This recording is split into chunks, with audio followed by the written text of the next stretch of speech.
Well, that was a movie. Hello and welcome back to First Thoughts. I'm Simon, this is Justin, and today we're giving our first thoughts on a Minecraft movie. Not the Minecraft movie, just a Minecraft movie, because they went out of their way to say this is non-canon, this is just fun. So if you don't know anything about it, somehow it's starring Jack Black, Jason Momoa, some other people, and was directed, and I believe written by, I should have checked this, Jared Hess, who, if you don't know, he's the writer and director of films like Napoleon Dynamite and Nacho Libre. That makes a lot more sense. Makes a lot of sense, and was also the reason that I was actually wanting to see this movie more than anybody else who is not generally a Minecraft fan. You know, that fact would have helped my interest in this movie, but I forgot about that, or didn't hear about that. I don't know. So, wow, it has a lot of writers. Chris Bowman, Hubel Palmer, Neil Widener, Gavin James, Chris Galata, Alison Schroeder. Don't know who any of these people are. That's usually a really bad sign when you've got that many writers, but breaking news. This movie ain't bad. It's really not. It's a lot of fun. I enjoyed it. Far, far better than I expected. Yeah, plot twist of the century. The movie's fun. And I won't say it's entirely great. There's definitely some classic pitfalls here, one of which is the one we've mentioned a million times, but when a movie is good because of its comedy and then it has to shift to the focus on the plot, and the plot's no good, you're just like, all right, yada, yada, yada. Yep. And a big part of that is, so this movie, it's obviously intended for kids, and so we're going to be more lenient on it for that, because the plot, I'm sure, is actually somewhat interesting to kids. The kids in the audience seemed interested in the plot, it seemed. I don't really know, but it's like the adult audience is there for the side characters, because the main character, there is no real main character, but it kind of makes it like this little boy and his older sister are like the main characters, and they are the paint-by-number characters. They are characters that are self-insert characters. They have no personality, so that whoever is watching can go, oh, look, it's me, and put themselves there, which is fine for like kids stuff, but it is boring. But it's like the only personality trait of the main guy, the main boy, is that he's creative. Wow, that can be anybody. And then the only character trait of the sister is that she's an older sister. Wow, can be anybody. Hey, she's the responsible one, okay? An older sister. Listen. She was there for us, right? Was she? It's like, we're older now and responsibilities. No, I feel like that's what Jason Momoa's character was about, but we'll get there in a second. That's a generation ahead of us. So, yeah, so it really comes down to the side characters. Like, Jack Black is a lot of fun. Jason Momoa, even more so. Jason Momoa is the best thing about the movie. The one thing I will say is, of these side characters that they add, I don't know the actress's name nor the character's name. Danielle Brooks, who played Dawn, she's written like one of the self-insert characters, despite being one of the fun side characters. I was like, she has no personality either. Her one thing is, she does a lot of stuff. And I'm like, okay, she has no personality whatsoever. She's got a lot of hustles, and she's got it all put together to give advice to other people. Does she? Having 15 hustles. Also, another great thing is Jennifer Coolidge is in this movie, and she's also amazing. Oh, right, I already forgot. Jermaine Clement has a cameo. He's also hilarious. He's the guy with the storage boxes that he's auctioning off. Yes. He was fantastic. I love him. But yeah, very clearly a Jared Hess movie. Like, I mean, to be fair, I haven't been a huge Jared Hess fan since Nacho Libre. Napoleon Dynamite, Nacho Libre, both classics, both great comedies. He's been pretty inconsistent since then, I'll put it that way. This may be his best movie since back then, because it is consistently hilarious, other than, like I said, when it does focus on the plot for a little bit. But even so, then once it flips right back to comedy, immediately it's funny again. The whole dagger bit had me rolling. Yeah. No, some of the little bits of humor in this were absolutely hilarious. As for the director, I probably have to see a list of his movies since Nacho Libre. You probably haven't heard of any of them. I would doubt it, yeah, because, I mean, of course, yeah, Nacho Libre, of course, Napoleon Dynamite, seen that a ton of times. Yeah. Great movies. Yeah. Love them. Yeah. And I didn't even realize until the movie started. Like, I knew Jack Black was starring in this and it was Jared Hess, but it didn't click until I saw the movie start that I went, oh yeah, they worked together before. For some reason, that didn't click for me. But yeah, so Jared Hess, since Nacho Libre, which was in 2006, he did Gentlemen Broncos, which I did not like. Of course. He did Don Verdine, I don't know. Didn't see it. Masterminds, which I didn't see. A couple of TV shows, actually a bunch of TV shows. He would come in and just direct a few episodes here or there, so not really him. Then last year he did Thelma the Unicorn, and now this year he did a Minecraft movie. So all of his movies, though, since Nacho Libre, the highest rated one is Gentlemen Broncos with a 6.2. The rest of them have 5s. Well, so he's not really doing so hot. Listen. The hit ratio has gone down a little, but it's good to see he's back. Nacho Libre has a 5.9, by the way. That is insultingly low. It doesn't surprise me with... Yeah, I guess. His comedy's always been a very niche taste. I wonder if I'd enjoy Napoleon Dynamite and Nacho Libre the same if we didn't see them at the age we saw them. I think at least Napoleon Dynamite. I think at least Napoleon Dynamite holds up great. Nacho Libre is very much... Actually, frankly, I didn't like Nacho Libre the first time I saw it. I grew to love it later, honestly, like around college. So I think I'd still enjoy it, but if I saw it for the first time now, I don't... You know what? Yes, I think I would. It is very weird humor. Then maybe it helped shape my humor in a way, and that's why I like it. But I think I would. I think a lot of the humor is very similar to the humor in this. It's very weird, very out there, but great. And I loved the humor in this, by the way. We keep veering off to his other movies, but this movie was hilarious. Especially, like I said, Jason Momoa. His character was great. Like, it starts out with Jack Black, and you're like, this is fun. And then it's like, all right, cutting to other characters, and you're like, all right, here we go. And then immediately I'm like, and it's funnier now. Jason Momoa is great. It was pretty great, because, honestly, at first, it definitely got much better. I was a little disappointed when we left the real world to go into the overworld. Because at first I wasn't sure how many, I couldn't remember how many of the people joined in. Right. And they were just firing off each other so well in the real world. I didn't want it to end. Yeah. It was hilarious. Yeah. It just didn't want the plot to start. It was just too good. Yeah. I will say also, by the way, I don't know, you were never a big Minecraft gamer, right? So I could never get my parents to buy it, and so I never had it to play with like all my friends in high school who actively played it then. Yeah. And then I didn't know anyone in college who played it. I mean, I've played it myself some, but I kind of get lost for a few days, then get overwhelmed and leave. Right. Yeah. Long story short, we're not part of the culture, was what I was trying to say. I recognize a lot of references. There's a lot of references, way more than we probably got. In fact, the post-credit scene, we both went, what? To each other. I didn't mean to look that so we're probably going to look that up and talk about that in spoilers. But there are some references, not only just gaming references, like pretty much everybody already knows that there's, I forget his name, but there is a Minecraft gamer who passed away. There's a reference to him because his skin was a pig with a crown on it, and we see that in there. He's a legend. That's what that moment is, because most of the references flow, like even if you don't get it, it doesn't matter, except for that one. That one is a reference that you're like, if you don't get that, you're just going, that was really awkward. I was confused. I just assumed it was some rare mob from some update I wasn't a part of.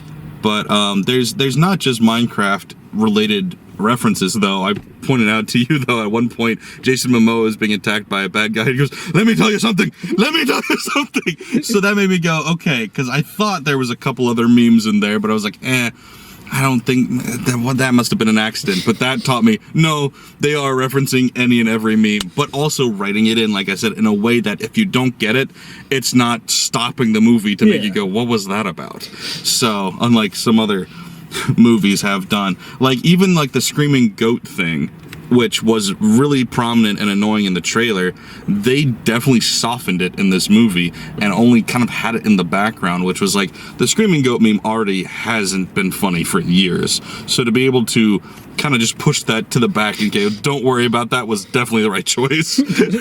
But yeah, overall, I mean, it was just genuinely a funny movie. Is it a great movie? No, it's not trying to be, though. It is tongue-in-cheek to the extreme. Everything is very self-referential and just silly. But like I said, the plot is something that kids would enjoy watching, and then adults will laugh at all of the humor that's there for them. There was some solid adult humor in here. Yes, there was. There was a few times I thought, oh gosh, yeah, right, those are little kids. They're not going to get that, right? I'm trying to get rid of all the negative space. That was good. I was shocked, honestly, by Jack Black's and Jason Momoa's chemistry too. Like, that seems like such an odd pairing, and then I was like, I want more movies with them. Phenomenal together. Yeah. I still haven't seen the Jumanji series, even though it's an entire cast of people I feel like I'd enjoy together. Right. But like, if I don't know if they made a third. If they are making a third, get Jason Momoa, yeah. just stick him in there. Yeah. No, honestly, yeah. I was gonna say it and I forgot to mention it, but this did give me Jumanji vibes a little bit, and so, like I said, I don't know. There was some backlash, to put it lightly, to the trailer, because a lot of people who play these games and take it very seriously were upset that the movie wasn't seemingly taking the game seriously. And I will say, they're not. But once again, that's how the whole thing goes with, like, this isn't canon. Like, from the beginning, Jack Black's character goes like, there are many stories, this is just mine. Because that's an interesting take on this kind of video game. It's not like Mario where there's a plot. Minecraft is just, there's an open world and you can go do stuff. Right. And you could make a plot from that open world, but it's like, this is just the story of people having fun playing a game. And I think that's a really creative and interesting way to do it. Like, maybe people would be upset that it's not taken more seriously, because you could do the zombie stuff and make that into a semi-serious kids movie. And they just go, no, we're just going to be silly with it. And I'm like, that's not a bad choice. That ended up being an okay choice, in my opinion. Like I said, not a gamer, not really into that, so I can't be offended by the choices. But I don't think anybody should be offended by the choices. Listen, people want them to beat Minecraft, to defeat the Ender Dragon, I think. Right. However you do that, I've seen videos. But it's difficult, but it's possible. Listen, I feel like gamers, fans of book series, really any sort of media that's being adapted into a movie, sure, you gotta go in with literally no expectations. It's the only way to come out even the slightest bit happy. It's different than a book where it's like there is a plot. That's the whole thing you're reading is a plot. Or some video games have plots, like Halo. If you're going to adapt that, you should do the story. Not that anybody wouldn't. What? Come on, people wanted original stories, not the adaptations. Or like Warcraft.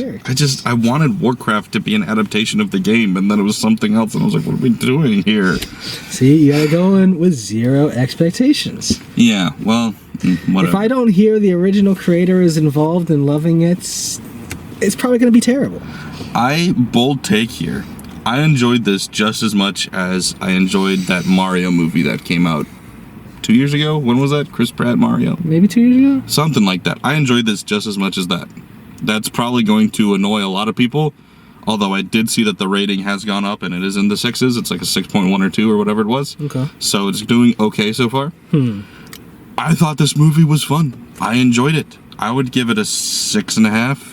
I don't believe I saw the Mario movie, so I can't really compare. Have a strong opinion, yeah. But this was enjoyable enough for a very, very casual Minecraft fan. Yeah. Honestly, I was mostly just there for the random interactions. It never got me to truly care about what plot was there, but just them being together, roaming the world, finding out about the mechanics of the world, and Jack Black and Jason Momoa just rowing it up. Yeah, I love that. Yeah, I mean, it's really not focused on the plot at all. And the plot you really can roll your eyes at if you're worried about it. But like, who cares? You know, like, that wasn't the point. The point was to have fun. And, like, you know, Jack Black, I don't know about anybody else involved in the project, but Jack Black is a gamer and he does love Minecraft. And so he talks about how much he likes that game, and he kind of put that passion into this. So there is, like, a couple of moments of, like, ooh, creativity, and then there's fun talking about, like, being creative in the real world versus in a game and stuff. So there's, like, I don't know. To me, it checked the boxes that it needed to. Is it a super serious adaptation? No, but it's fun. See, now I want the super serious adaptation of Minecraft, because that would just be hilarious. Unintentionally, of course, but... Hold on, can I ask you a question here? Potentially. Who was the Nitwit on-set performer? Nitwit on-set? Yeah, somebody was credited as the Nitwit on-set performer. Okay, there's a lot of people who had cameos in this, is what I'm discovering. Not just, I knew there was going to be YouTubers, which is what I was going to look at. Valkyrie has a cameo, Daniel Middleton has a cameo, and I'm sure there's more too that I'm not going to get into right now, because my main point was, so Matt Berry plays somebody named Nitwit, and that Brett McKenzie, who was the other half of Flight of the Conchords with Jermaine Clement that I mentioned earlier, was also in this. One playing Nitwit, one playing the Nitwit on-set performer, whoever that is. Jared Hess, the director, also played General Chungus, which I was like, I knew that had to be somebody, because he didn't talk like an actor. And so I assumed that was one of the YouTubers, but it was Jared Hess, actually. Oh. So Nitwit is the villager. Okay. So the... Oh, okay. The voice of Nitwit. Just the... Oh, wait, no, because at the end, okay, at the end, he goes, and I recognize that voice, but I didn't put that together, but that's Matt Berry, who was like, you know who Matt Berry is, right? He's got a meme going around. I've definitely seen him. He's got the... I don't know what I know him from, but... Hold on, there's a meme with him. Let's see if I can find it really quick. You really are the most devious bastard in New York City. Well, that was the guy who was the voice at the end of New York City. That guy. But then, so that's why I didn't catch Brett, because he didn't do anything. He was the on-set performer for Nitwit, which is a completely CGI character. So he was just walking around for him. He had to get hit by that car. I don't think he did. I'm sure he took it very seriously and allowed them to do that. What's the name of the racist dragon? Racist dragon? Flight of the Conchords. My roommate's the real fan. He's the one who's shown me most of this shit. So yeah, both of these guys were in the movie. Did you know, the guy on the right, by the way, played an elf in Lord of the Rings and The Hobbit. That makes a lot of sense looking at him, but I did not guess that. And then he's been in a bunch of stuff. in a cottage cheese cottage. And Oops. it was I'll be the racist dragon. That was actually the first thing by them I ever heard, I think. It might be for me too. I can't remember what he would have shown. But that's the one I remember most, so I'm gonna go with that. Anyway. Every time I see a light, I keep thinking it's our friend from last time. Officer Riley. Yes. Is there anything else to say before we get into spoilers? I feel like I'm ready to get into spoilers. It's funny. Yeah. It's surprisingly good. Plot doesn't matter, but like a kid would enjoy it. Probably. Yeah. If not, they'll enjoy the humor. Yo, too. Yeah. It looks good. I mean, the CGI is supposed to look cartoony, so that's not hard to do, I guess, but... Everything was sufficiently blocky. Yes. I love that. It's like... or what did they call it? It was like the orb. Yeah. The orb. It is a cube. It is the cubiest orb I've ever seen. You know, when this first got announced, I think Steve Carell was supposed to be the main character, and then it just didn't happen for years, and then Jack Black got attached, and I think that's actually a great thing. It would have been a really different movie. Very different movie with I would have Steve still Carell. been interested in that one, but Yeah. this was pretty good. I think Steve Carell was attached before Jared Hess was, so I think it probably would have just been an entirely different movie at that point, a different style of comedy altogether. All right, we're going to get into spoilers now, but yeah, like I said, we enjoyed it. I'm going to give it a 6.5. I give it a 6.5. Yeah. It doesn't the plot is not good enough to deserve more than that. No. But the humor is is definitely hilarious. better than the score. Laugh out loud funny multiple times. There was multiple things that happened that made me audibly laugh, slap Justin a few times. There was some really funny stuff. So I do recommend it.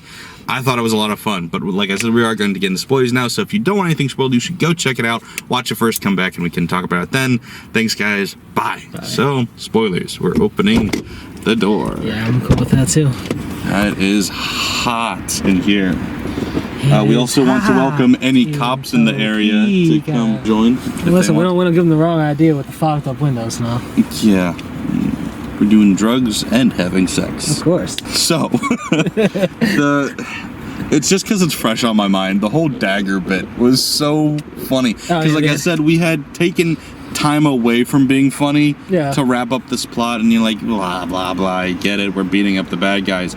And then they had done this backstory on the bad guy, making her somewhat, like, relatable, or I'm forgetting the word, but like you'd feel sorry for her in a little bit, because like, oh, she used to be creative, then she got bullied out of being creative. So you're thinking they're gonna do something to redeem her at the end. Like, they'll be like, come on, just come build with us and it'll be fun.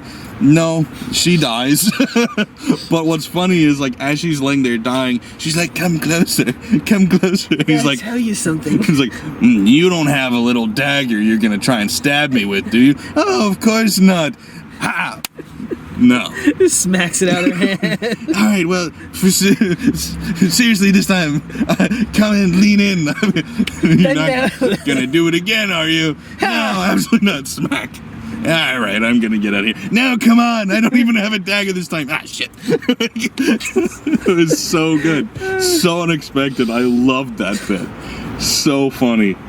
Oh, my God. Oh, yeah. Hilarious movie.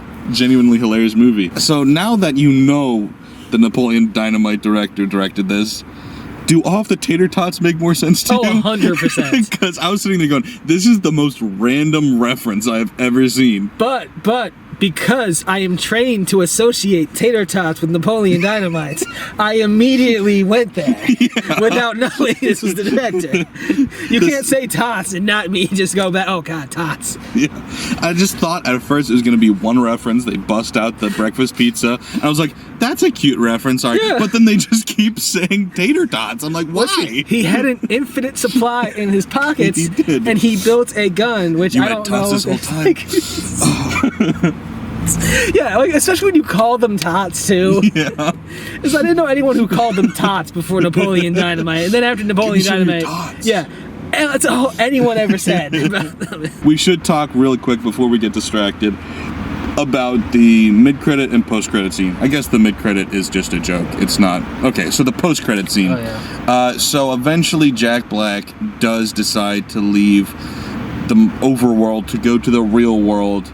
He's convinced to do that, so he goes back to his old house, and he's like, sorry, I'm Steve, I used to live here. And she goes, oh, do you want the trunk that was in the attic? He's like, it's still here? Yeah! And she goes, okay, cool. What was the name, Rachel? Alex. I don't get that reference. I guess... Alex is the girl main character and model, she was a redhead. Yeah. That doesn't look like Jack Black at all. What are you talking about? He's a spitting image of Steve. What? The blue blouses? Yeah. Come on. The blue, what was it? Gender neutral blouses. Yes, unisex, gender neutral. The unisex turquoise blouses. Yep. That was wear together. The whole Jermaine bit was hilarious. He's like, yes. Two alpha males like us running around in turquoise unisex blouses, tearing up the world. Women would have to watch out. So funny. Like, let's get out of here. He doesn't respect the storage culture. Yeah. He was in the movie for a solid minute, and he was one of the best things about it. He really was. But yeah, okay, so we did just look it up, and so the female skin, I guess, is called Alex. I'd never... Steve's coworker, girlfriend, wife, sister, and also gender... I don't know what the hell that's supposed to mean. Huh? I don't know if that's real or not. These are results from Reddit. Now that I'm noticing 9 default player skins, the second to be introduced. Okay. See, I don't think I ever played with any other skins. I think when I played, it was just Steve. Yeah, when I played, it was just Steve, or I would download skin packs. Yeah. Of like the various characters I like from TV shows. Yeah. And I just played with those because it'd be even better. Yeah. I didn't really care about Steve. So I guess that's why I didn't get that reference, but that makes sense. I assume it had to be his partner, or about to be. I don't know. That's cool. Yeah. Yeah, that's fun. Yeah, this movie's hilarious, though. I mean, we could just go on about the comedy. Is there anything else we need to talk about before we just riff on the comedy? Okay. Well, I guess we can talk about the one low section real quick. Although, how I had the my plot? Yeah, basically the plot, sure, but when Jason Momoa makes his sacrifice and disappears for a little bit of time in the movie, it's definitely downhill without him. But yeah, I mean, it's the whole serious plot, though, because, like, not to completely derail the conversation, but, like, once they get serious, because it's like once they get split up into the two groups, the girls go off in one area, and they've got a subplot where they're just fighting things, and then they're master warriors. They find Dennis, even though Dennis was trapped in the real world, I thought, and so that didn't. And then also, why do they have to retain Dennis? I didn't get that. And so that whole thing just didn't matter or feel interesting. And then meanwhile, they're like, they have to do the thing where they're doing the wrestling against the baby and the chicken, and that had one or two kind of joke moments in there that were fine. There was a couple solid wrestling moves in there, you know. Sneak attack! Every time he did anything, it was sneak attack. And then the bad guy also was like, sneak attack! Anyway, but then, like, you do, like, the thing with the Enderman, and I was like, oh, that's just starting to be cool, but then it gets resolved without any reason. So it's like, if you look into, they say, don't look in the eyes or it will fry your brains out. Right. And so he looks in the eyes and he starts seeing all these people he knows tell him how much of a failure he is. And then he just snaps out of it and kills the Enderman. And I'm like, well, that's anticlimactic. Hey, man, it took like 20 chops. You had to get the pearl back. Yeah, the plot is not good. And when they focus on it, it is quite weak.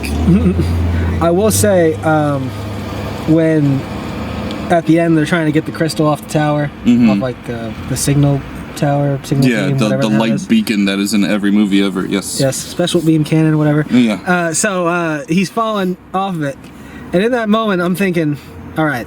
I thought a water bucket. That's what I was thinking. I'm thinking either the water bucket or Jason Momoa is gonna have to show back up right now. And then Jason Momoa showed back up right now, and this was after he saved himself with the water bucket. Yeah, I was like, perfect. Yeah, I love that. Like, that's the pinnacle of bad writing, in that, like, when somebody does something and it's so random, they have to explain it in a line of dialogue, and so he just comes back to life, and they're like, oh, and he's like, I used the water bucket. And it's just like, yeah, that's bad writing. Yeah. But that's where I was like, this movie is completely derailed.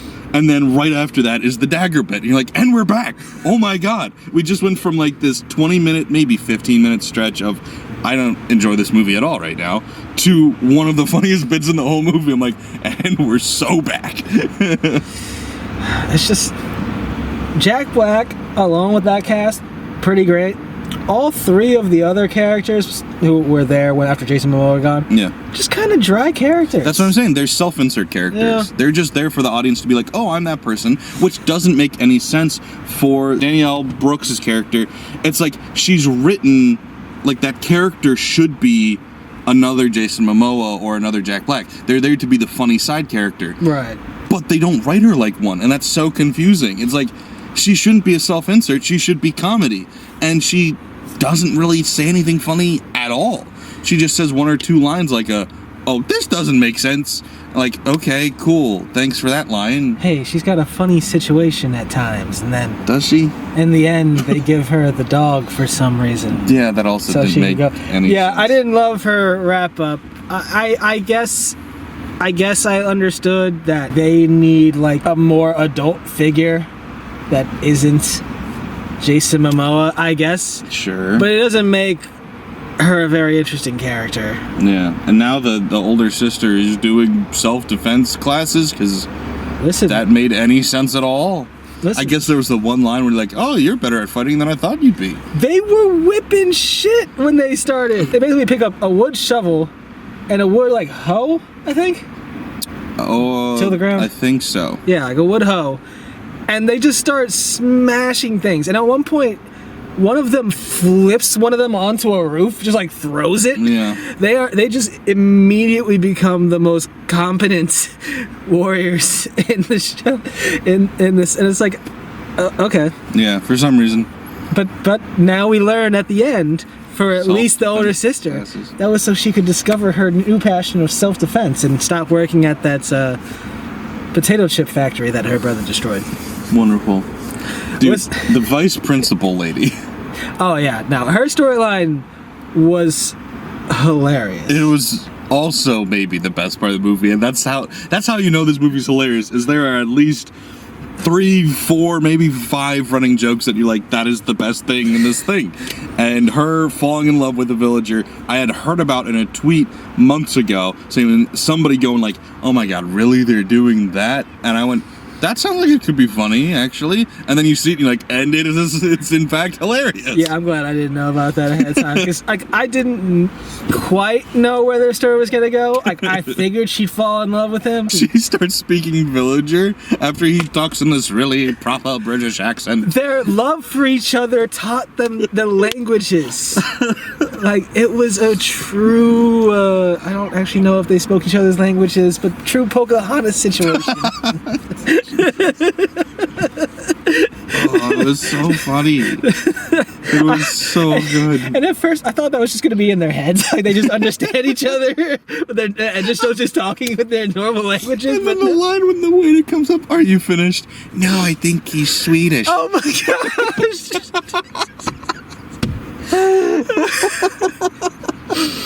Oh my god. And then of course I referenced in the non-spoiler section, but like they're trying to escape from the bad guys, from the pigs, and then there's this hole that was blown into this wall, and so they're gonna try and fly through it, but it's too small for them both, but we need to go nose to toes. And so they go 69 formation, and there's still some empty space. You gotta bring it in tighter.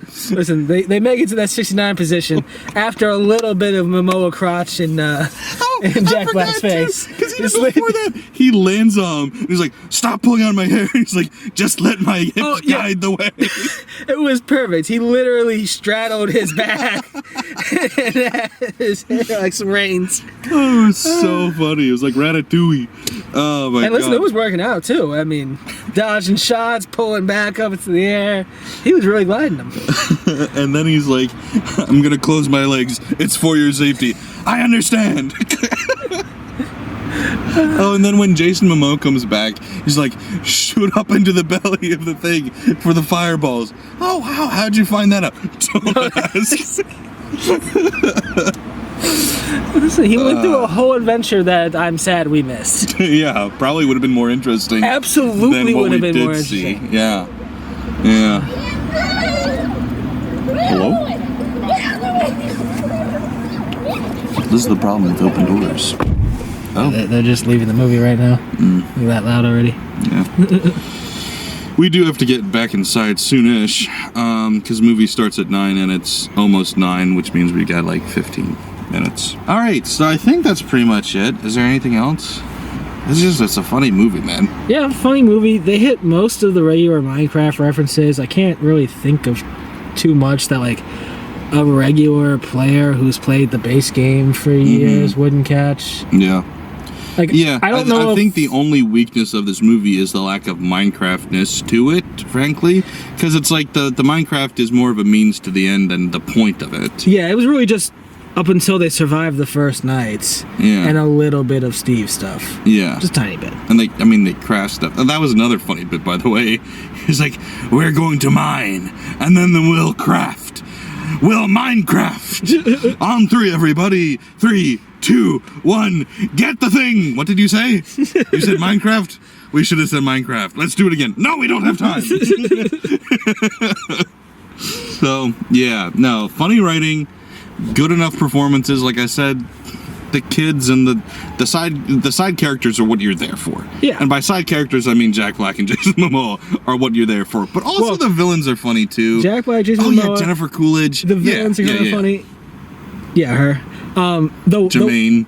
Because I have no idea how many of those like pig things are like from the game. I know the base ones are. I don't know about the big one. Or Right. the I'm sure it sorceress all or is whatever. to an extent. But oh my gosh, when she killed the first one for drawing the map. I wasn't expecting the deaths in this movie. Once again, it's been a dagger. It's been a consistent in kids movies. It's just death is okay. Death is a thing we joke about in kids movies these days. It makes more sense for this because like if a kid's played the game, Yeah, things death die. happens all the time. Yeah, it popped up like some meat or some gold, whatever they drop.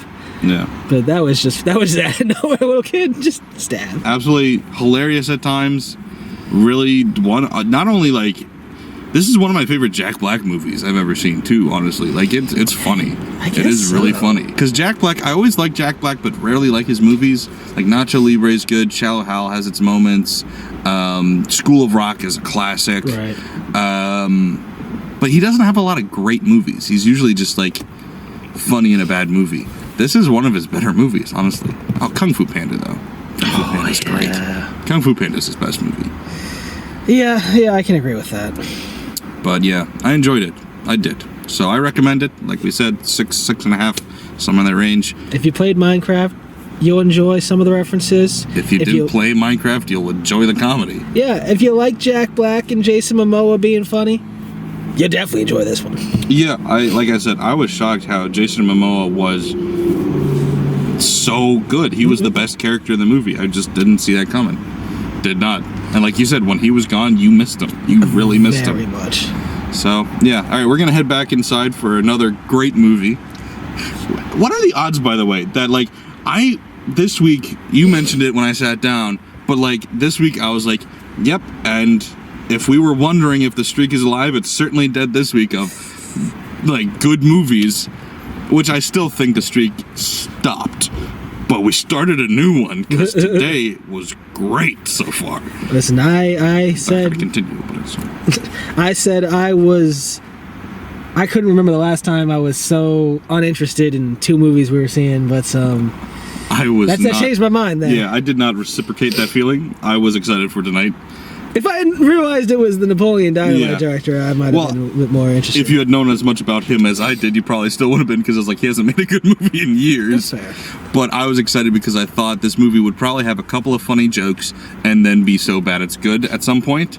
It never was bad, even, really. Like, it was boring for the plot, but, like, it wasn't a bad movie at all. It was good, and then the next movie we're about to watch is going to be so bad it's good. I am confident. I hope so. All right. Thanks for watching, guys, or listening, wherever you do it, whether it's podcast, YouTube. It all helps, all the support. Love it. Thank you so much. Bye.